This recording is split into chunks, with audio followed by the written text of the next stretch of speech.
बिस्मिल्लाहिर्रहमानिर्रहीम, अस्सलाम वालेकुम नाज़रीन। प्रोग्राम क्रॉसिंग लाइंस में खुशामदीद। मैं हूं यासिर रशीद। नाज़रीन, एशिया कप T20 टूर्नामेंट का सबसे बड़ा मार्का इस वक्त दुबई इंटरनेशनल स्टेडियम के अंदर जारी है। भारत ने टॉस जीतकर पहले फील्डिंग का फैसला किया है और पाकिस्तान इस वक्त बैटिंग कर रहा है। ग्राउंड तमाशाइयों से भरा हुआ है। करोड़ों शायकीन जो है अपनी स्क्रीन पे नजरें जमाए हुए हैं और दोनों टीम्स के दरमियान अब तक 15 T20 इंटरनेशनल खेले जा चुके हैं। 12 बार इंडिया को कामयाबी मिली है, 3 बार पाकिस्तान फाते रहा। अगरचे T20 में इंडिया का पलड़ा भारी रहा, लेकिन वनडे और टेस्ट फॉर्मेट में पाकिस्तान ने कई तारीखी फतुहात हासिल की हैं। आज का मैच इस रिकॉर्ड में एक और बाब का इजाफा करेगा। एशिया कप की अगर बात की जाए तो इंडिया 8, श्रीलंका 6, जबकि पाकिस्तान 2 बार ये ट्रॉफी जीत चुका है। क्रिकेट के बैनुल-अक़वामी मुकाबलों के फाइनल की अगर बात की जाए तो पाकिस्तान को रवायती हरीफ भारत पे वाज़े बरतरी हासिल है। दोनों टीमों के दरमियान अब तक खेले गए 11 फाइनल्स में पाकिस्तान ने 7 मरतबा रवायती हरीफ को धूल चटाई है, जबकि भारत सिर्फ 3 बार जो है वो कामयाब रहा है। रवा एशिया कप में इंडिया अब तक नाकाबिले शिकस्त रहा है और पाकिस्तान को ग्रुप और सुपर 4 दोनों मरहलों में भारत हरा चुका है। दूसरी जानिब पाकिस्तान ने टूर्नामेंट में शानदार कमबैक किया है, श्रीलंका और बांग्लादेश के खिलाफ फतुहात हासिल की। आज फाइनल है तो फाइनल की बात ही ज्यादा कर लेते हैं। मैं ज्यादा इस पर बात नहीं करूंगा। क्रिकेट एक्सपर्ट हमारे साथ मौजूद है, वो लेजेंड बारीक बीनी के साथ नजर है परफॉर्मेंस के ऊपर भी, हर खिलाड़ी को कीनली ऑब्जर्व भी किया हुआ है। उन्हीं से बात करेंगे। हमारे साथ पैनल के अंदर मौजूद है क्रिकेट कमेंटेटर राजा असद अली खान साहब। राजा साहब बहुत शुक्रिया आपका। शुक्रिया यासिर। हमारे साथ क्रिकेट एक्सपर्ट मोहम्मद मोहसिन साहब मौजूद हैं। मोहसिन साहब आपके मशकूर हूं। बहुत शुक्रिया जी। राजा साहब, सबसे पहले आपकी तरफ आता हूं।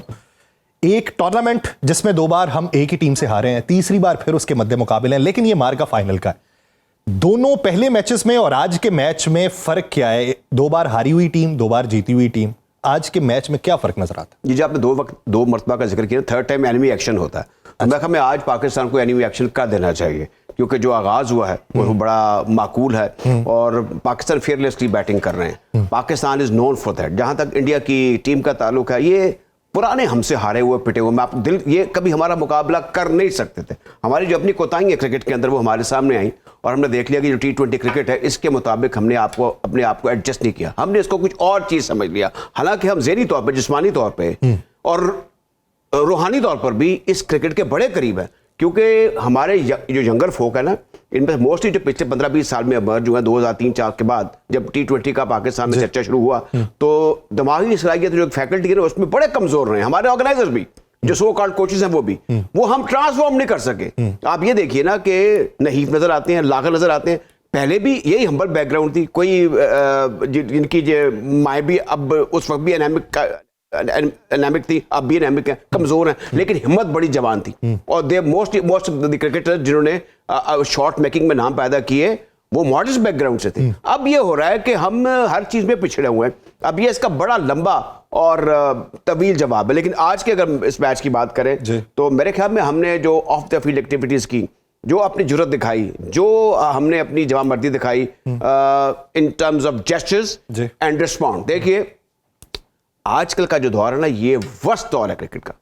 आपको मैं ये बता देना चाहता हूं कि BCCI हो, एशिया कप हो और ICC हो, ये ज़ेली इदारे बन चुके हैं बीजेपी के, और बीजेपी रन करता है क्रिकेट के फाइनेंशियल अफेयर्स को। दुनिया जहान के पाकिस्तान, इंडिया, बांग्लादेश, पाकिस्तान जरा कम हो गया, बांग्लादेश हो, अफगानिस्तान हो, ऑस्ट्रेलिया हो, इंग्लैंड, यहां के प्लेयर जो हैं ये बीजेपी के कारिंदे हैं, क्योंकि मनी स्टार्टेड पोरिंग, वो क्रेविंग करना शुरू कर देते कि आए जी पैसा, आए जी पैसा। देखिए ये कितनी गलत हरकत हुई है जो कि उनके सूर्या कुमार यादव ने जो पॉलिटिकल स्टेटमेंट दी है। अगर मैं क्रिकेट खेल रहा हूं तो मुझे पाकिस्तान और हिंदुस्तान की पॉलिटिकल हिस्ट्री का पता होना चाहिए। ये गांव माता, ये हिंदू पानी मुस्लिम पानी का कंसेप्ट मुझे पता होना चाहिए। अगर मैं नहीं कर सकता, मैं क्रिकेट पे इस सूरत बात नहीं कर सकता। तो ये सारी बैकग्राउंड ऐसी है जिसमें जो हमारे अंदर लड़ने का जज्बा जो है ना, वो बाल ठाकरे भी कहा कर सकता कि नहीं ये यार वो और वसीम बकार और चीज है, ये और चीज है। ये शांति की बात करते रहते, मन इनका पुराना पापी है। अब होना ये चाहिए मेरे ख्याल में कि आज पाकिस्तान को एक रिस्पेक्टेबल परफॉर्मेंस देना चाहिए, मान जाना चाहिए कि वो ये struggling, but still we should hope कि पाकिस्तान एक मोनुमेंटल टारगेट तो खड़ा नहीं करेगा मेरे ख्याल में, जो 190 बिहाइंड हो, लेकिन एक डिसेंट स्कोर करेगा और अच्छी फाइट बैक होगी इन बॉलिंग डिपार्टमेंट। मोहसिन साहब, अगर देखा जाए 9वीं ओवर है, 1 बॉल हो चुकी है, 66 स्कोर है। साहिबजादा फरहान 34 गेंदों पे 48 रन और फखर जमान 15 पे 15। कैसी ओपनिंग देख रहे हैं? अभी बहुत सारी बातें हो रही हैं। विक्रांत गुप्ता की मैं एक वीडियो सुन रहा था, फखर जमान को सबसे पहले आउट कर लें, ये अगर आउट ना हुआ तो फिर भौंचाल आ जाएगा। फखर से पहले साहिबजादा की परफॉर्मेंस पे क्या राय रखते हैं?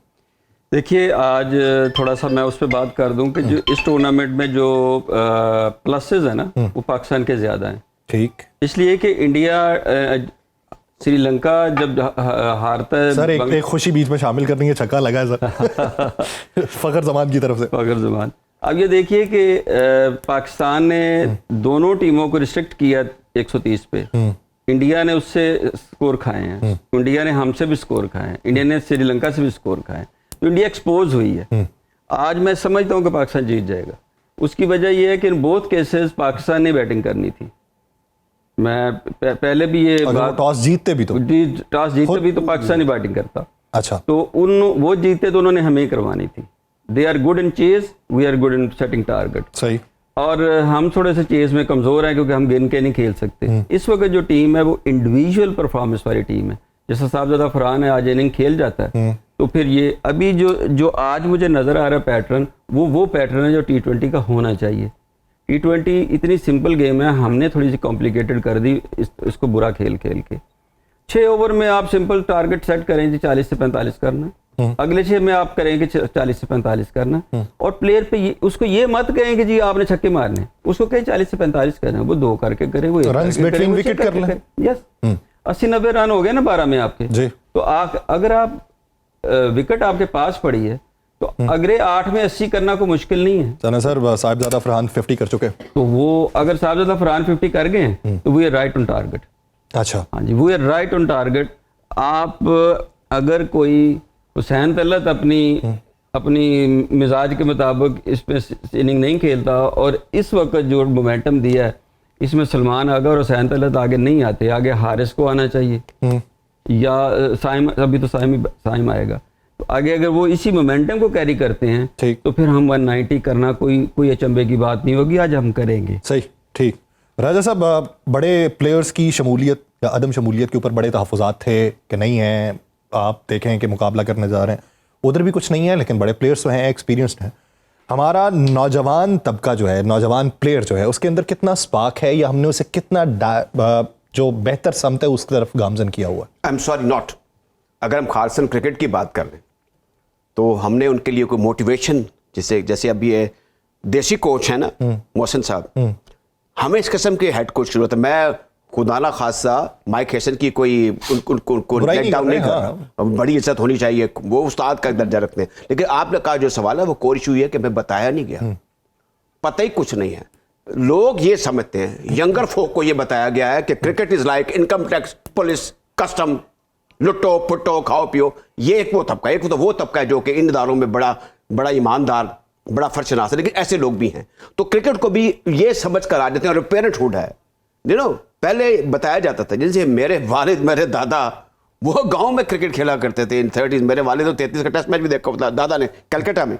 तो ये बड़ा पुराना पैशन है सब कॉन्टिनेंट में। हमारी जो क्रिकेट की हिस्ट्री है वो बड़े स्टालवर्ड्स थे, उनका बड़ा करैक्टर था, और वो जिस तरीके से खेलते थे, मेरे ख्याल में थोड़ा सा पास ही बता देना चाहिए, इसको ग्लोरीफाई करके बताना चाहिए। समत नहीं है, डायरेक्शन नहीं है, और सेल्फ बिलीव नहीं है। दूसरा ये है कि जो क्रिकेटर हमारे हैं वो IPL देख देख के, उसका ग्लैमर देख देख के वो अदमोए हुए हैं। हमारे बुजुर्गों ने सबसे पहले क्या काम किया था, मैं एज ए क्रिकेटर आपको बात बता रहा हूं, कि खौफ खत्म किया था। सही, कि you are a superior nation, काय जना एंड अदर स्टालवर्ट से।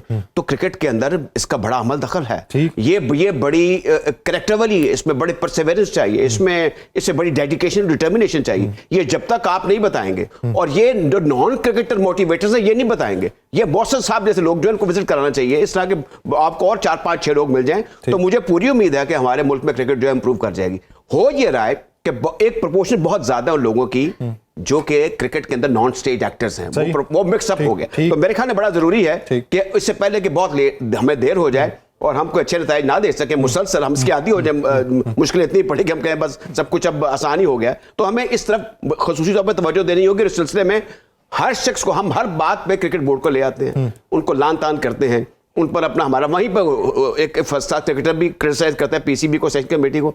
हमें तो क्लब, हमारी तो बेसिक चीज है grass root. Grass root is a cricket जो कि अवामुन्नास की है। उस पर हमने उसको सुधार के लिए उन स्टेक होल्डर, चाचे अंकल और भाईजान होते हैं, उन्होंने कुछ नहीं किया। यही वजह कि आप देख लें कि हमारे पास जो सिफारिश क्लब से बाहर निकल के इकदाम करना होंगे। मोहसिन साहब, अगर बात मैच के हवाले से ही कर ली जाए, 10वां ओवर है और छक्का मारा है फिर साहिबजादा फरहान की तरफ से, और मजमूई तौर पे वो 57 रन्स कर चुके हैं 37 बॉल्स के ऊपर और 20 गेंदों पे 23 रन्स फ़खर ज़मान के। एक अच्छा स्टार्ट हमने फराम किया, लेकिन हमें हमारा माजी याद दिलाता है कि मिडिल ऑर्डर हमारा बड़ा कमज़ोर है, कोलैप्स कर जाता है अक्सर औकात अगर ओपनिंग स्टैंड अच्छा फराम किया गया हो। आज के मैच में कहाँ तक का ओपनिंग स्टैंड जो है ये मिडिल ऑर्डर को इतनी तकवीत बख्श सकता है कि वो सही खेल सके? इसमें एक करेक्शन की ज़रूरत है। जी सर। हमारा मिडल ऑर्डर कोलैप्स होने से पहले ना हमारा गलत फैसला आता है। वो क्या? हम क्या कर रहे होते हैं कि हम हुसैन तलत पे क्रिटिसाइज कर रहे हैं। विकेट गिर गई सर साहिबजादा फरहान की। हम हुसैन तलत पे वो साहिबजादा फरहान ने अपना पार्ट अदा कर दिया, ही डन वेरी गुड। ठीक। और जो ओपनिंग का जो हम चाह रहे थे वो दे गए हैं। ठीक है। अच्छा, मैं ये कह रहा हूँ कि जिस वक्त हुसैन तलत आता है तो हम सारे कहते हैं कि हुसैन तलत को हम जिन्होंने बहुत गंदा खेला। नो, जिसने भेजा उसने गलत भेजा है। क्रिटिसाइज उस पे है जो उसको भेज रहा है। यानी बैटिंग ऑर्डर में वहां पे नहीं हुआ। हुसैन तलत तो अपनी नेचर में अपनी गेम ही खेल रहा है जो उसको आती है। अच्छा। तो आप उससे ऐसी चीज क्यों एक्सपेक्ट कर रहे हैं कि जो वो नहीं करता? अभी आप साहिबजादा फरहान को कहें कि ये एक एक करना शुरू कर देगा तो पॉसिबल ही नहीं है, वो उसकी गेम को खराब कर देंगे आप। जिस वक्त आप प्लेयर को ये कहते हैं कि आपने ये करना है उसकी कैपेसिटी से हटके, तो आप नैरो डाउन कर देते हैं सारी क्रिकेट को। उसकी क्रिकेट में वो शॉट्स आप निकाल देते हैं जिसका वो आदी है। सही। तो सेम विद दिस कि जी इसमें फ़र्क पता क्या जी, जिस तरह इन्होंने जिक्र किया, अब माइक हसन का हम जिक्र कर रहे हैं, तो मैं एक चीज़ उसका माइंडसेट बता दूं आपको कि वो इतना तकलीफ दे है, वो बात मैंने सुनी है, तो मुझे ये लगा कि अब अगर ये हमारी क्रिकेट को आगे लेके जाएंगे तो क्या होगा। सही। उसमें रजा साहब उन्होंने ये कहा कि उनसे सवाल ये हुआ कि जी हमारे बैट्समैन के लिए इशू ये है कि वो हाथ से पिक नहीं हो रहे, तो हम शफल करते हैं जिसकी वजह से हम आउट भी होते हैं और हम स्कोर भी नहीं कर पाते, तो वो हैंड पिक होना चाहिए। तो उनका कहना था कि जी हाथ से तो आपको ज़रूरत ही नहीं है, आप ऑफ द विकेट पिक करें। आप अंदाज़ा करें, ये तो कोई क्लब वाला भी नहीं कह सकता कि मतलब वो 1.5 फुट पहले जो गेंद गिरेगी उसको उस पर मैं क्या फैसला करूंगा। ये तो मुझे हाथ से नजर नहीं आएगी, तो मैं तो फिर सिर्फ डांस कर सकता हूं उसके सामने जो ये करते हैं। तो ये अगर इस माइंडसेट का या कैपेसिटी का आपके पास टीचर है तो स्टूडेंट की आप खुद उसकी कैपेसिटी का अंदाजा कर सकते हैं। इस वक्त हमारी जो टीम है, इस वक्त ओपनिंग ने अपना हक अदा कर दिया। अगर दरमियान में बैटिंग ऑर्डर ये ठीक भेज दें सही, तो हम 190 करेंगे आज। तो यानी इस वक्त साइम अयूब, हारिस, उसके बाद ये हमारे कप्तान और हुसैन तलत अगर बारी ना भी लें तो मुझे कोई परेशानी नहीं। हाँ, मतलब देखें आप 8वें 9वें पे भी आ जाए, आप तो बस साढ़े नाल रहे कुछ करने की जरूरत नहीं, साड़ी मजबूरी है ना sir. Hussain Talat, do you know कि व्हेन ही स्टार्ट, हमने ये देखा है कि माइक हाइसन भी पिच पे आए हैं साइम अयूब के साथ। किस लिए? ये क्यों ये इसी तरह ही है कि जैसे मैं आपको भेज दूं कि आपने जिंदगी में पिच देखी नहीं है तो आप कहेंगे जी इस पर क्या फैसला करेंगे आप? उसने तो एक लम्हा कभी नहीं गुजारा। आप देखिए कि इसमें तो वो जो हम बात कर रहे थे ना सलमान अली आगा के नीचे भी आ जाए, उसकी बजाय वो खुद भी तो आता है ना, वो खुद भी तो अपने पहले नवाज को भी भेजता है, अपने पहले फहीम अशरफ को भेजता है, तो इसका यही मतलब है कि वो उससे बेहतर है। ठीक, अकॉर्डिंग टू दैट सिचुएशन और कंडीशन, तो उससे बेहतर वो खेल सकते हैं, यूटिलाइज कर सकते हैं। तो आज सैक्रिफाइस इतना ही काफी है कि वो 9वें 10वें पे अगर बारी ले ले तो हम 190। रजा साहब, आप क्या समझते हैं पिच कंडीशन को अगर देखें और माजी के रिकॉर्ड्स को देखें तो आज एक हैंडसम स्कोर क्या हो सकता है स्कोर बोर्ड के ऊपर? अभी आपने यासर पिच को देख लिया है, इसको एलेबोरेट भी कर दिया, इस पे अभी तक नंबर ऑफ रन्स हुए हैं, जिस तरीके से गेंद बल्ले पर आ रही है, इससे ज्यादा तो तब्दील नहीं होना। 40 ओवर्स में विकेट कितनी तब्दील हो जाएगी? तो ये एंटिसिपेट आप कर लें कि इंडियन बैटर जो हैं, जो कि पहले 4 जो है वो 12 13 10 11 12 सेंचुरियां बना चुके हुए हैं, और उनका स्ट्राइक रेट भी जो कम मैच खेला उसका 160 है, जिसने ज्यादा मैच नहीं खेले वो कम मैच खेले उसका 200 से ज्यादा स्ट्राइक रेट है, जिससे ज्यादा खेलने वो 150-60 का स्ट्राइक रेट है। हम मैच नहीं करते। अब जो आज की सिचुएशन है ये हौसला अफजा है। अभी हुसैन तलत की बात हो रही थी, डू यू रिमेंबर कि 2011 में उन्होंने फर्स्ट क्लास डेब्यू किया था और ये टमक टोइयां मार रहे हैं, जबकि we are reinforcing the failures, the lack of Saim and Haris, you know, और आपके 4 मेन बैटर जो स्कोर नहीं करते रहे। हमें 2011 में सर, जी, this is what told me by the chief selector of LRCA this morning, Imran Bucha, उसने मुझे कहा कि हमने इसको सेलेक्ट किया 2011 में। इमेजिन कर लें आप, इस यंग टीम में 4 से 5 लड़के 31 साल प्लस हैं। अच्छा, ये वो कौम है, ये 31 साल की बात कर रहे हैं मोहसिन साहब, जो कि दुनिया की youngest com in terms of जो पॉपुलर स्टार्टर जो बिलो द एज ऑफ 22-23 साल है, वो द यंगेस्ट नेशन। हमारा तो Gen Z मारता कहा जाता है। तो अब इसमें एक और चीज़ है, आप ये देख लें कि हमारे यहाँ पे एक और बड़ा, मैं यहाँ पे बैठ के यहाँ पे तकरीर कर रहा हूँ तो मुझे कहेंगे यार ये तो क्रिकेट बोर्ड के लिए बड़ा इसको तो डायरेक्टर मीडिया होना चाहिए या इसको तो किसी और पोजीशन पे होना चाहिए। फिर जो लोग कमेंट्रियाँ कर रहे हैं वो क्रिकेट बोर्ड में पोजीशन ऑक्यूपाई कर लेते हैं, अचानक पता चलते हैं कोई मेंटोर बन गए, वो मेंटोर कहाँ चले गए। और एक अब मैं नकवी साहब को एक अच्छा समझता हूँ, एंटरप्रेन्योर ठीक है, उन्होंने क्रिकेटर्स के हाथों में सब कुछ दिया ना। अब मैं अजहर अली को जानता हूँ, मैं जानता हूँ असद शफीक को। अजहर अली तो मेरे साथ बहुत छोटे हैं लेकिन क्रिकेट खेलते रहे, वो बात नहीं कर सकते, वो खड़े नहीं हो सकते, ये वक्त के समय वो ये नहीं कर सकते। बात ये है कि आपको आकर मीडिया के सामने टीम का ऐलान करना चाहिए, आपको बताना चाहिए, एब्सेंट बताने चाहिए। और मीडिया में हमारे दोस्त भी ऐसे होने चाहिए, they should put some question कि ये कैसे हुआ। और बात यह है कि हमारे अंदर वो हॉकी फेडरेशन है, क्रिकेट बोर्ड है, हमारा एक खास बुगस होता है वहां पर लोग जो बैठे हुए, और वहां के लोग क्या समझते हैं कि जो बाहर बैठे हुए हैं इनको कोई कालस है हमारा, ये हमसे जलते हैं, हमारे पर्क से, हमारी सैलरी से। ऐसा नहीं होना चाहिए ना, हमें को हैरेसमेंट क्रिएट करनी चाहिए, हमें बेटरमेंट के लिए बात करनी चाहिए। अब जिस बात जब सॉफ्टली जो जिस तरफ पॉइंट आउट किया मेरे दोस्त मोहसिन साहब ने कि हमें डाटा एनालिस्ट नहीं चाहिए, हमें डाटा साइंटिस्ट नहीं चाहिए, डाटा साइंटिस्ट को सिलेक्टर भी बना दिया गया। और ये तो बात ही कोई नहीं, आपकी मुट्ठी में सारा कुछ, आपके अंदर क्रिकेटिंग सेंस भी है, आप क्रिकेट के शोज भी करते रहे, दैट्स गुड एनफ। सारी चीजें जो है वो डाटा पे बेस नहीं करती, ये काम क्रिकेटर्स का है, मैनेजमेंट का काम नहीं है। और दूसरी जो मैनेजमेंट की बात होती है ना, बदकिस्मती से हमारे जो फॉर्मर क्रिकेटर्स हैं वो मैनेजरियल पोस्ट पर नहीं काम कर सकते। You need to have equally, दुनिया जहान में आप आईसीसी देख लें उनके लेकिन सर बात ये है कि अगर वो नहीं कर सकते तो ये जो दूसरे हमने कोचेस लगाए हुए हैं वो भी तो सर क्रिकेटर ही थे ना उनके, तो वो भी तो आगे हमारे सर पे लगे। सर इस पे बात करते हैं, एक ब्रेक लेनी है मुझे, ब्रेक लेने के बाद नाज़रीन वापस आते हैं। तो इसी के ऊपर जो है मुफस्सल गुफ्तगू होगी कि ये जो लूप होल्स हैं इसका तदारुक किस तरीके से हो सकता है और हमने अभी तक इसका तदारुक किया क्यों नहीं, उसमें क्या रुकावट है। कहीं नहीं जाएगा स्टे विद अस। ब्रेक के बाद खुशामदीद नाज़रीन, गुफ्तगू का सिलसिला जारी हो सारी है और चौकों का सिलसिला भी जारी हो सारी है। फ़खर जमान जो है वो 23 गेंदों पे 30 रन बना चुके हैं, अभी हाल ही में उन्होंने एक चौका जड़ा। और साइम अयूब जो है वो 7 गेंदों पे 12 रन बना चुके हैं। मोहसिन साहब बात हो रही थी सूर्या कुमार यादव की, उसने कहा कि राइवलरी हमारे दरमियान में नहीं है। अब अगर ये नहीं है तो फिर ये कौन सी मखासमत है या कौन सा मखमसा है जो हमारी समझ में नहीं आता। देखें, राइवलरी नहीं है तो उसको कहें अगर तुम्हें नजर नहीं आ रही तो अपने ब्रॉडकास्टर से पूछ लो है या नहीं है। फिर नहीं है तो फिर आप देख लो कि आप ऑस्ट्रेलिया के साथ खेल के देख लो, किसी और के साथ खेल के देख लो और अपनी व्यूवरशिप चेक कर लो।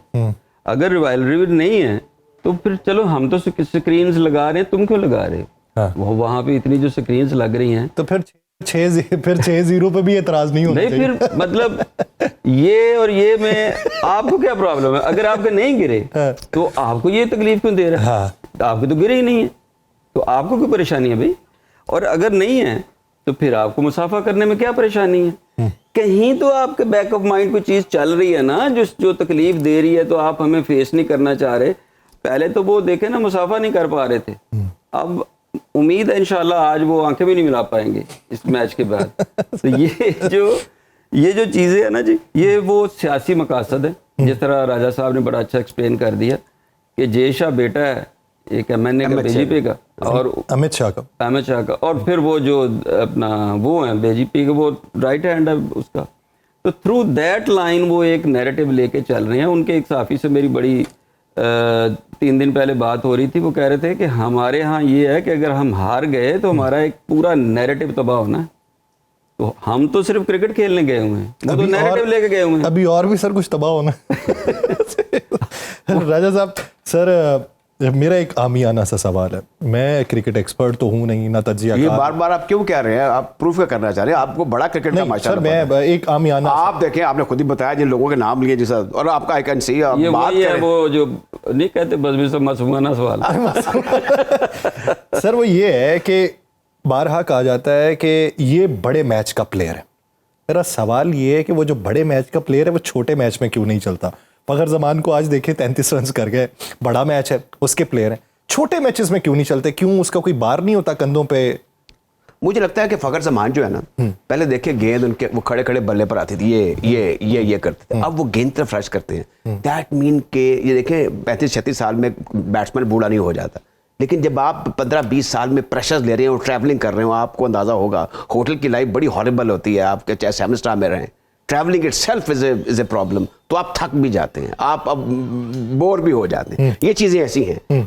लेकिन अभी जो आप बड़े इंटरेस्टिंग सवाल अभी हो रहा था ब्रेक में अमित शाह के बारे में या जय शाह के बारे में, अब अंदाजा कीजिए, मैंने ग्लोबली देखा है कि जो बड़े बड़े इदारे हैं इसमें मीडियोक्रिटीज राज कर रहे हैं। अब आईसीसी के इदारे की बात कर ले, इनके चीफ एग्जीक्यूटिव के बारे में जो संजोग साहब हैं या संजोग हैं, वो 1500 दरखास्तों के बाद उनको इलेक्ट किया गया। 1500 दरखास्तें सारी इंडिया से आई होगी और जय शाह ने उनको अपॉइंट कर दिया। अब वो ऐसी एक दौर था, हम कोई नफरत नहीं फैलाना चाह रहे, मेरे बुजुर्गों के जो सिख हजरात थे, जो हिंदू हजरात थे, उनसे बड़ी दोस्ती थी, बड़ा प्यार मोहब्बत था। लेकिन इनकी जो नफरत है ना, और जो बेसिक डिफरेंस, जैसे कायदे कहा करते थे कि हमारे एक अंग्रेज जर्नलिस्ट उसके सवाल के जवाब देते हुए कायदे ने कहा था कि लुक एट, हमारे हीरोज जो है वो उनके एनिमीज हैं और उनके जो हीरोज वो हमारे विलन्स हैं। तो आप देखने क्या क्या चीजें, मैं उसको एक्सप्लेन नहीं करना चाहता। सही। तो बात सिर्फ इतनी है कि उनको एक खौफदारी है, एक नैरेटिव डेवलप किया हुआ थ्रू बॉलीवुड एंड क्रिकेट।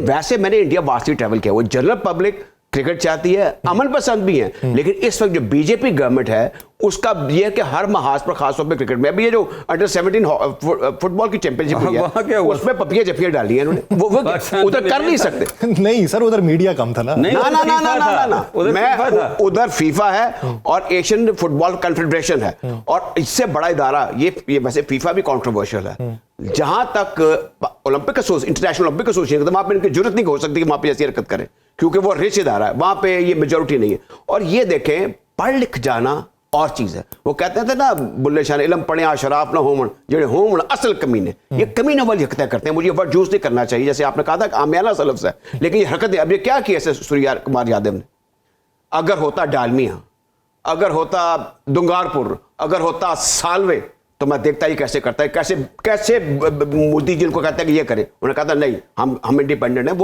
वो जब प्रेसिडेंट थे बीसीसीआई के, तो कल्चर और किसी को पता। अब आगे बोने पिगमीज, जैसे ये जय शाह है, ये बिल्कुल इस ओहदे का मुस्तहिक नहीं था, डिजर्व नहीं करता था, इसका लेवल नहीं है, इसकी उम्र नहीं है। अब देखें वो कर क्या रहा है, अब आईसीसी की क्या हरकत, ये जो इन्होंने रिसेंटली सबमिट किया है ना to Pakistani player and Surya Kumar Yadav, ये एक चाल है। चाल ये है कि रुक जाओ, क्योंकि यहां पे काम सिलसिला शुरू हो गया तो ये ज्यादा वायरल होता है। और ग्लोबली जो पाकिस्तान की आफ्टर जब इनकी थ्रैशिंग हुई है वार फ्रंट पे, उनको अब जो बदनामी हो रही है वो अब उनको हजम नहीं हो रही। अब वो समझ रहे हैं कि ये जो खेल का मैदान है, मैंने सारी उम्र क्रिकेट खेल लिया और देखी है, होगा ना जी, इससे वो ये स्पोर्ट्स, हम ठीक है, इसकी बड़ी पब्लिक फॉलोइंग है, पब्लिक एस्पिरेशन है, लेकिन जहां तक वार फ्रंट का वो कोई औरतों का खेल नहीं होता। तो उसमें जो उनको शिकस्त हुई है, वो अपने बेचारे जख्म चाट रहे हैं, और किसी तरीके से यहां पर एक ऐसी ट्रम्पट ब्लो कर रहे हैं कि हमने जीत लिया, पाकिस्तान ने हार लिया। हम मानते हैं, हमें पता है कि इस वक्त हमारी क्रिकेट स्ट्रगल कर रही है, लेकिन आप किस बात पे फुनफुनाते फिरते हैं। तो ओवरऑल जो क्रिकेट है वो पॉल्यूट हो गई है, और दूसरे इतने स्टेक होल्डर्स हैं इसमें, क्रिकेट ऑस्ट्रेलिया, इसमें New Zealand cricket board, England cricket board, they should, उनको इंडिपेंडेंट बात करनी चाहिए। हमने कह रहे कि हमारे वो कर रहे हैं। मोहसिन साहब की राय इस पे आखिरी मेरा सवाल है। मोहसिन साहब, अगर तो देखा जाए मैच की मौजूदा सूरत हाल को वापस अगर हम इस पे आए, 13वां ओवर है, 4 गेंदें हो चुकी हैं, 113 स्कोर, 1 विकेट, जो रन रेट है वो थोड़ा सा कम हुआ है, स्ट्राइक थोड़ी सी थमी है। क्या समझ इस वक्त थोड़ी सी जारहाना खेल को पेश करना चाहिए, या अभी 15-16 ओवर्स तक अगले पावर प्ले तक रुकना चाहिए? नहीं, ये अगले नेक्स्ट ओवर से, मतलब जब 7 ओवर या 6 ओवर रह जाएंगे तो जो पूरा लाठीचार्ज शुरू हो जाएगा। अभी साइम अयूब की विकेट भी गिर चुकी है सर, लेकिन अभी देखें ना, T20 में विकेट गिरना कोई इंपॉर्टेंट नहीं है, वहां के डॉट ना खेलें। जो अच्छी चीज है वो डॉट कम है और रन रेट हमारा ठीक है। तो अभी हमारे 8 विकेट्स हैं, तो ऑलमोस्ट वही 8-9 ओवर, तो वो एक ओवर ही हिस्से में आता है। वो नो लुक शॉट तो एक होनी चाहिए थी ना। नो वैसे मुझे ये पूछा गया था कि नो लुक शॉट, तो मैंने तो ये कहा था कि भाई ये कोई फख्र की बात नहीं है, शर्म की बात है, देख के खेलना चाहिए। वैसे ये इस पे जरा हम थोड़ी सी बात कर लें कि ये 13 ऐसी चीज को आप ग्लोरीफाई कर देते हैं जो बेसिकली क्रिकेट का हिस्सा नहीं है। सर नो लुक शॉट तो ये है कि शॉट खेलने के बाद ये नहीं देखना कि बाउंड्री पार गई है या कैच हो गया है, ये बेसिकली वो तो खेली। ये जो 13वां ओवर है ना, ये बड़ा क्रूशियल है।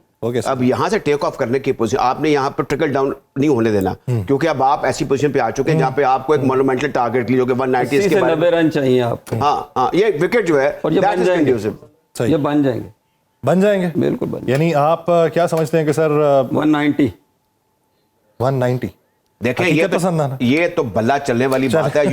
You may go beyond 190। सही। क्रिकेट बड़ा लेवलर है, इसमें आप कुछ कह नहीं सकते। 180 टू 190 चलो 190 है वो। हाँ, हो अगर जाएगा। स्कोर बोर्ड के ऊपर रन अगर आते हैं तो पाकिस्तान की जीत के इम्कानात रोशन हो जाएंगे। हमारी दुआएं पाकिस्तानी टीम के साथ हैं। बहुत शुक्रिया राजा साहब इस हवाले से अपना वक्त देने के लिए। राजा सलील खान साहब हमारे साथ मौजूद है। मोहम्मद मोहसिन साहब आपका भी शुक्रिया। नाज़रीन एक ब्रेक लेते हैं, ब्रेक के बाद वापस आएंगे। बैनुल अक़वामी मंजरनामा पे गुफ्तगू होगी, कहीं नहीं जाएगा। Stay with us.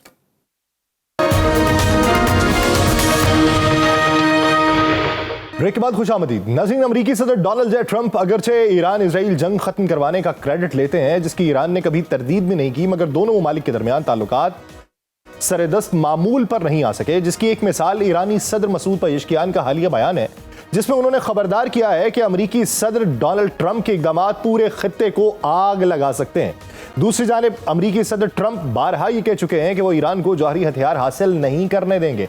ईरानी सदर मसूद पेज़ेश्कियान का यह कहना है कि ईरान जंग नहीं चाहता, लेकिन अगर किसी ने ईरान पे हमला किया तो भरपूर जवाब दिया जाएगा। ईरानी सदर ने अपने इंटरव्यू में हालिया जंग के जख्मों का जिक्र भी किया है और उनके मुताबिक इजराइल के हमलों में ईरान के साइंसदान, फौजी रहनुमा और सैकड़ों शहरी जां बहक हुए, जबकि इजराइल में भी दर्जनों हलाकतें हुई। मसूद पेज़ेश्कियान ने कहा कि ईरानी कौम शहादत से खौफजदा नहीं, ये मुल्क कुर्बानियों की तारीख रखता है और हर हाल में मज़ाहमत करता रहेगा। उन्होंने ईरान के एटमी प्रोग्राम पर बात करते हुए एक बार फिर वाज़ेह किया कि ईरान का प्रोग्राम पुरअमन है। अब वॉशिंगटन पोस्ट अखबार की एक रिपोर्ट में कहा गया था कि ईरान जेरे जमीन नई एटमी तंसीबात पे काम कर रहा है, लेकिन मसूद पेज़ेश्कियान ने उस दावे को मुस्तरद करते हुए कहा कि अगर किसी को शुबा है तो आलमी मुआयनाकार आए और खुद देख लें। उनके मुताबिक सिर्फ सेटेलाइट तस्वीर की बुनियाद पर कहानियां गढ़ना हकीकत पर मबनी नहीं है। ईरान के रहबर आला सैयद आयतुल्लाह अली खामनाई भी कह चुके हैं कि अमेरिका से एटमी प्रोग्राम या मिसाइल टेक्नोलॉजी पे बराह रास्त बातचीत नहीं होगी। उनके मुताबिक ये ईरान की खुद मुख्तारी का मामला है जिस पर कोई समझौता नहीं किया जा सकता, लेकिन मुल्क के अंदर सख्तगीर सियासतदान इस बात पे जोर दे रहे हैं कि ईरान को एटमी हथियारों की तैयारी की तरफ बढ़ना चाहिए ताकि दबाव का मुकाबला किया जा सके। ये वाज़ेह कर देना जरूरी है कि ईरान दुनिया का वाहिद मुल्क है जो एटमी हथियार ना रखने के बावजूद यूरेनियम को हथियारों के दर्जे के करीब सतह तक अफजूदा कर रहा है। उधर आलमी सतह पर भी फजा कशीदा है। खदशा जाहिर किया जा रहा है कि ईरान पे जल्द पाबंदियों का दोबारा नफाज हो जाएगा और अगर ऐसा हुआ तो ये ईरान और अमेरिका के दरमियान पहले से मौजूद कशीदगी को मजीद बढ़ा सकता है। अमेरिकी सदर डोनाल्ड ट्रंप बार बार अमन के दावे करते हैं, जबकि ईरान खबरदार करता है कि उनकी पॉलिसीज के जरिए खित्ता एक नए बहरान में धकेला जा चुका है। असल सवाल यही है कि क्या दोनों ममालिक इख्तलाफी मुज़ाकरात की मेज पर कुछ निकात तय कर पाएंगे या मशरक़ वुस्ता एक बार फिर जंग की लपेट में आ जाएगा। खित्ते के अवाम की सबसे बड़ी तशवीश यही है कि कहीं अमन के वादे एक और अलमिये में ना बदल जाएं। इस पूरे मंजरनामे में बात करने के लिए बैनुल अक़वामी तजज़ियाकार डॉक्टर शादिया साहिबा ज्वाइन किया है। डॉक्टर साहिबा बहुत शुक्रिया आपके वक्त का। डॉक्टर साहिबा अगर देखा जाए अमरीकी सदर डोनाल्ड ट्रंप जंग खत्म करवाने का क्रेडिट लेते हैं, मगर ईरानी सदर ने जिन खदशात का इजहार किया है, अब इसमें मुबालगा आराई कहाँ पर है और हक़ाइक़ कहाँ पे दिखाई देते हैं? देखिए, एनालिस्ट यूनानिमसली इस बात से मुत्तफिक हैं कि ईरान जंग जो है वो एमिनेंट है और ईरान पे अटैक होना ही होना है और इसराइल के पास जो विंडो ऑफ अपॉर्चुनिटी है वो बहुत थोड़ी है। ट्रंप के अमन पसंद होने में कोई शक नहीं है, वो अमन पसंद है, वो जंग नहीं चाहते हैं। लेकिन जब हम ट्रंप की या उनकी इनर सर्कल की बात करते हैं तो फिर हम भूल जाते हैं कि उनका सामना फिर पूरी एंग्लो सैक्सन डीप स्टेट के साथ है और वो ये नहीं चाहते हैं, यूरोप ये नहीं चाहता है, जो यूरोपियन पावर कॉरिडोर है वो ये नहीं चाहते हैं और प्लस अगेन जो है इसराइल ये नहीं चाहते। अब कौन कितना ताकतवर निकलता है, क्योंकि पिछली दफा तो ऐसा हुआ कि पहले से बताकर वो जो न्यूक्लियर साइट्स हैं उनको खाली वो हो चुकी हुई थी, उन पे फिर भी जारहाना कार्रवाई थी हुई, लेकिन उससे न्यूक्लियर प्रोग्राम पे कोई फर्क नहीं पड़ा और तमाम फरीकों को पता है कि उस पर कोई फर्क नहीं पड़ा। लेकिन ट्रंप उस दिन से कह रहे हैं कि हमने इनहेलेट कर दिया है इनका पूरे का पूरा न्यूक्लियर प्रोग्राम। तो मैं ये समझती हूँ कि हमें भी मान लेना चाहिए, क्योंकि अगर वो नहीं खत्म हुआ है तो फिर वो अटैक की वजह बन जाएगा। लेकिन जो रीसेंट डेवलपमेंट हुई है ईरान के अंदर वो ये है कि बहुत ज्यादा लोग ये चाह रहे थे कि ईरान दोबारा से न्यूक्लियर ट्रीटी को साइन नहीं करे, लेकिन ईरान ने रशिया, चाइना और मेरे इल्म के मुताबिक पाकिस्तान और कुछ दीगर ममालिक की मशावरत से IAEA कायरो में दोबारा जो है वो साइन कर दिए। ट्रीटी जो है वो उसमें वो शामिल हुए, लेकिन उसके बावजूद उन पे स्नैपबैक सैंक्शंस लगनी है और शायद यही एक वजह है कि उन पे जब सैंक्शंस लगी और बात हुई कि दोबारा से यूरोपियन यूनियन उन पे सैंक्शंस लगाएगी, तो रशिया और चाइना ने कहा कि ये जाहिरियत है, ये इलीगल है और हम अब इन सैंक्शंस को नहीं मानते। तो ये सैंक्शंस भी प्रैक्टिकली ये जो IAEA का एग्रीमेंट है ये ईरान के लिए दो-धारी तलवार है। अगर ये इसको साइन करते हैं तो फिर वही जो इसके डायरेक्टर हैं मिस्टर ग्रोसी वो दोबारा से आ जाएंगे ईरान के अंदर। वो उन्हीं प्लांटियर और मोज़ैक जो वो इस्तेमाल कर रहे थे इंटेलिजेंस गैदरिंग के गैजेट्स और प्लेटफॉर्म्स, उनके जरिए उन पर एलिजेडली कहा जाता है उन्होंने इसराइल को सारे का सारा डेटा प्रोवाइड किया। तो अगर ये साइन करके उसमें शामिल हैं तो फिर मिस्टर ग्रोसी एंड कंपनी दोबारा से ईरान अच्छा में आ डॉक्टर साहब भाई ये बताइए कि जो गुज़श्ता हमला था और उस हमले में ब्रिचेस हुई हैं अंदरूनी तौर के ऊपर, हमने देखा कि हमले जो हुए वो कई हमले तो अंदर से ही हुए और कई हमले रिमोट कंट्रोल किए गए और जो गाड़ियां थी वो उस जगह पे पहुंचाई गई। फिर बाद में अंदरूनी तौर पे जो उन्होंने ऑपरेशंस किए हैं बेशुमार जगहों के ऊपर उन्होंने एमुनेशन बनने वाले कारखानों के ऊपर अटैक करके वहां से चीज़ें बरामद की हैं। तो आप समझती हैं कि अंदरूनी तौर के ऊपर जो महाज था ईरान का, ईरान उस पर ओवरकम कर चुका है या अभी भी ईरान को बेशुमार परतें खोलने की ज़रूरत है? ईरान के लिए एक बहुत बड़ा रियलिटी चेक था। ईरान को पता था कि न्यूक्लियर वगैरह सब जो है वो एक साइड स्टोरी है, वो कवर स्टोरी है। जो रिजीम डीकैपिटेशन है वो सबसे बड़ी जो है वो एक हकीकत है जिसको अब अलल-ऐलान जो है नेतन्याहू तो कह भी रहे हैं कि इस रिजीम को हमने खत्म करना है। तो रिजीम की डीकैपिटेशन थी। उसमें हुआ ये कि इनको फैसिलिटेशन जो है इसराइलियों को मिल गई इंडियंस की तरफ से, जो हजारों की तादाद में ईरान के अंदर जो है वो हालिया सालों में वहां पे मौजूद थे और उनकी वजह से ये वहां पे एक ऐसा नेक्सस बना, ऐसा सिक्योरिटी ब्रीच बना कि जिसने हजारों जो हैं उनके साइंटिस्ट, उनके टॉप जनरल्स, उनके टॉप जो हैं लीडर्स, डिप्लोमेट्स, उनके घरों तक की रसाई उनको देते हुए जो है फिर उनकी शहादतें हुई। तो ये बहुत बड़ा रियलिटी चेक था जिसपे इनको इससे पहले भी वॉर्न किया हुआ था, पाकिस्तान ने किया था। रशिया का कहना है कि उन्होंने वॉर्न किया था। मेरे सुनने में ये भी आता है कि फिर रिकवर अप में और रिकवरी में भी पाकिस्तान की इंटेलिजेंस ने इनको काफी सपोर्ट किया था कि अब आप इन हालात से संभलेंगे कैसे। लेकिन at the end of the day deterrence सिर्फ ईरान ने ही करनी है। ईरान अगर एक न्यूक्लियर थ्रेशोल्ड स्टेट बन चुका है और उसके बाद वो न्यूक्लियर स्टेट नहीं बनना चाहता है तो ये एक बहुत ही खतरनाक किस्म का एक प्रेसिडेंट है कि मेरे पास हथियार तो है लेकिन मैं चाह रही हूँ कि मैं उसे चलाऊंगी नहीं और मैं उसको ना चलाने के एग्रीमेंट पे भी साइन कर रही हूँ। तो ये दोनों चीजें, या तो आप न्यूक्लियर थ्रेशोल्ड एक जो है जो आपको अगर कैंसर के आइसोटोप चाहिए या इलेक्ट्रिसिटी के लिए चाहिए आप उस थ्रेशोल्ड को क्रॉस ही ना करें। अगर आपने उसको क्रॉस करके 80% आप यूरेनियम इनरिच कर रहे हैं तो आप एक न्यूक्लियर थ्रेशोल्ड स्टेट हैं। उसके बाद आप कह रहे हैं जी हमारे पास एटॉमिक बम नहीं। तो अब आज की बिटर रियलिटी इस दुनिया की ये है कि जो ताकतवर है वो ही बच पाएगा। कभी किसी जमाने यानी फिर इसका मतलब फिर ये है कि ईरान के अंदर जो सख्तगीर अनासर हैं जानिब से एटमी हथियारों की तैयारी के ऊपर मुतालिबा जोर पकड़ता जा रहा है, वो ठीक है, यानी रियलिटी चेक है।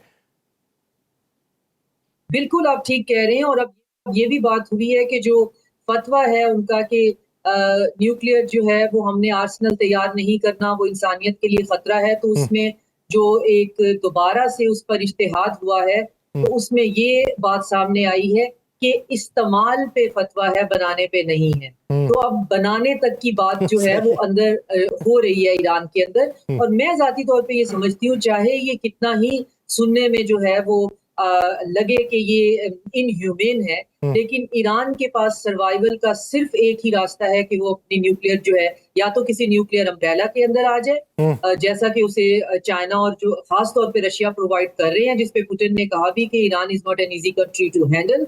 बहुत दफा उनको कहते रहे कि आप हमसे S-400 ले लें, आप हमारे साथ जो आपने स्ट्रेटेजिक वायदा किया है आप उसमें डिफेंस के क्लॉजेस को शामिल कर लें। लेकिन ईरानियन बहुत प्राउड एक नेशन है, उनकी अपनी एक कल्चरल एक सोच है, एक सिविलाइजेशन ऐसी है कि वो फिर इस बात को मानने पे जरा तैयार नहीं होते अपनी सॉवरेनिटी को, लेकिन उनको मान लेना चाहिए था। लेकिन अब वो बहुत ज्यादा चाइना और रशिया के साथ चल के, क्योंकि चाइना की तो सॉफ्ट अंडरबेली, यानी अगर अपने आप को इस्तेहकाम में रखना है, अगर अपने आप में रखना है, अपनी सालमियत को बरकरार रखना है तो फिर किसी न्यूक्लियर अम्ब्रेला में आना चाहिए। बसूरत दीगर वही बातें जो खदशात का इजहार दुनिया करती है उस पर पाया तकमील तक पहुंच जाना चाहिए। बहुत शुक्रिया डॉक्टर शाजिया चीमा साहिबा इस हवाले से अपना वक्त देने के लिए।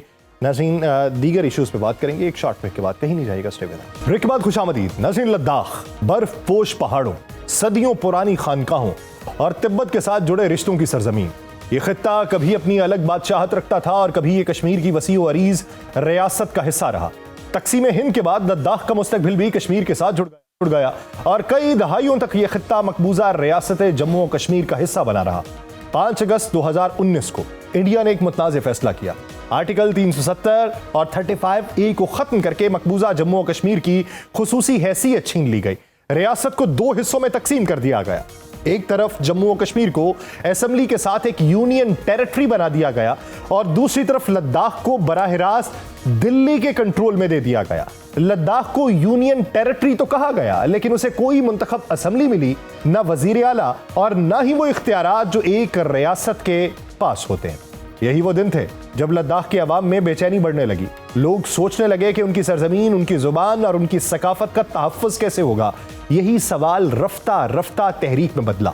लद्दाख के नौजवान, किसान और मजहबी क़यादत सब ने मिलकर यह मुतालिबा किया कि लद्दाख को मुकम्मल रियासत बनाया जाए या कम अज़ कम कबायली इलाकों जैसी आईनी जमानतें दी जाएं ताकि ज़मीन और मुलाजमतें बाहर से आने वालों के हाथ न चली जाएं। इस पूरे मंजरनामे में गुज़श्ता दिनों ये तहरीक एक नए मोड़ पे पहुंची। लद्दाख के दारुल हुकूमत की सड़कों पर हजारों अफराद निकल आए। नौजवानों ने शहर बंद किया और जब हुकूमत की तरफ से कोई वाज़ेह यकीन दहानी ना मिली तो मुश्तइल हुजूम ने बीजेपी के दफ्तर को निशाना बनाया। आग के शोले भड़के, गाड़ियां नजर आतिश हुई और सड़कों पे हर तरफ धुआं फैल गया। पुलिस ने हालात पर काबू पाने के लिए आंसू गैस के शेल फायर किए, लाठीचार्ज किया और फिर गोलियां भी चली।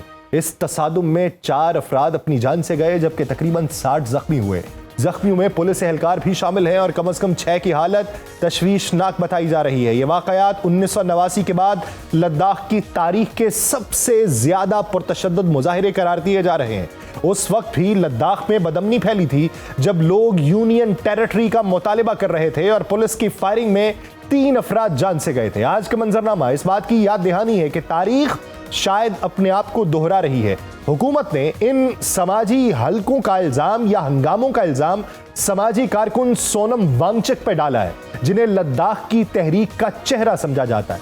लेकिन वांगचुक ने इल्जाम सख्ती से मुस्तरद करते हुए कहा कि वो तशद्दुद के मुखालिफ हैं और उन्होंने भूख हड़ताल सिर्फ पुरअमन तरीके से अपने मुतालिबात मनवाने के लिए की है।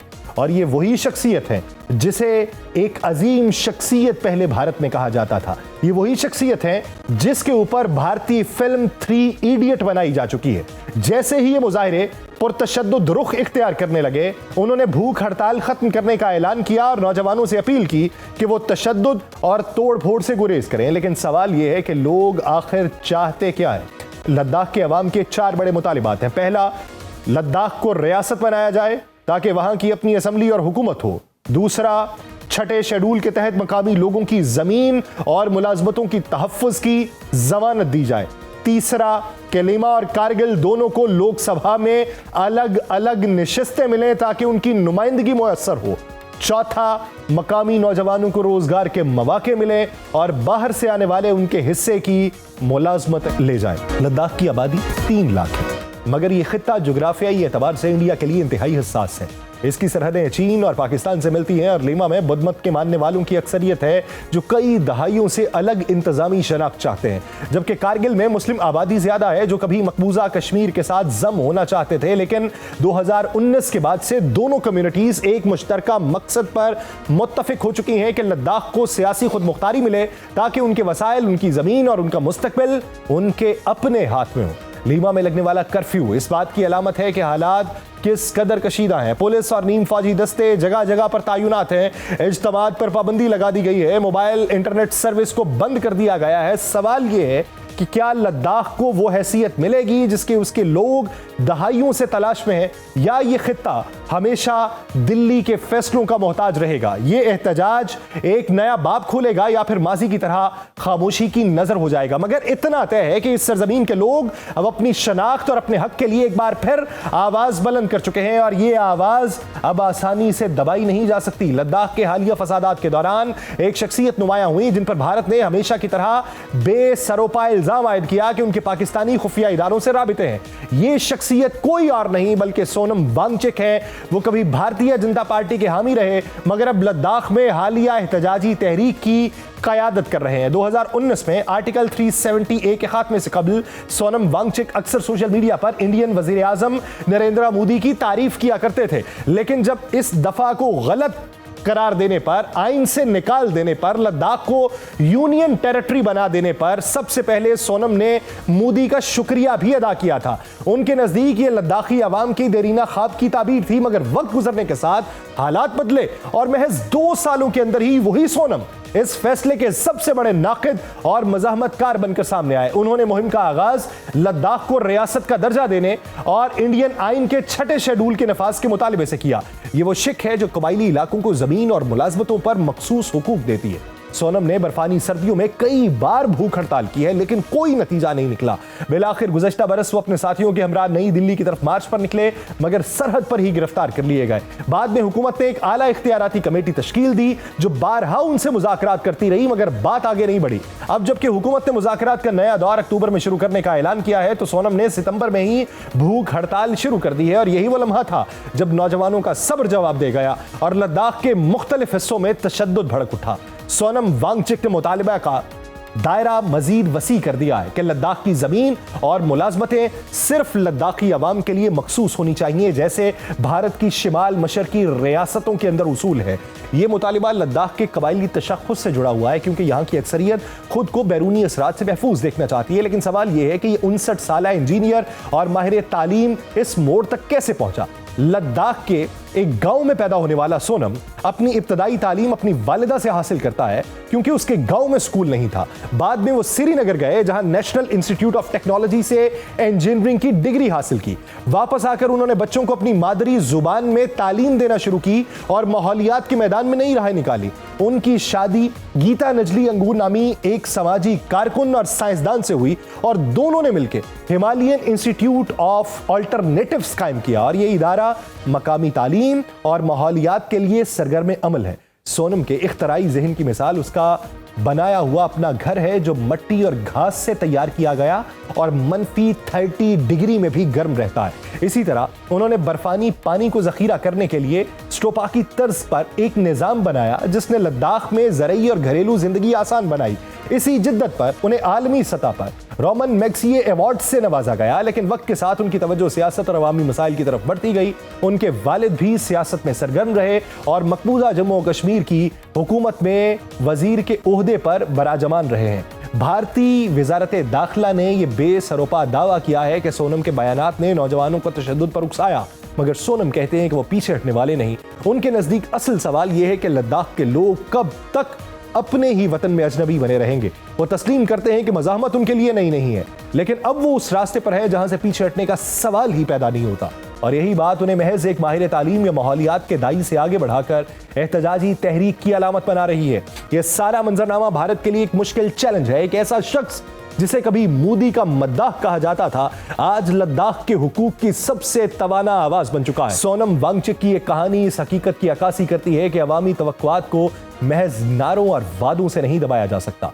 लद्दाख के बर्फानी पहाड़ों से अब जो सदा बुलंद हो रही है, वो शायद आने वाले वक्तों में भारतीय सियासत के लिए एक नया मोड़ साबित हो। और मुमकिन है कि यह तहरीक लद्दाख और मकबूजा जम्मू और कश्मीर के अवाम की आज़ादी की नवीद बन जाए।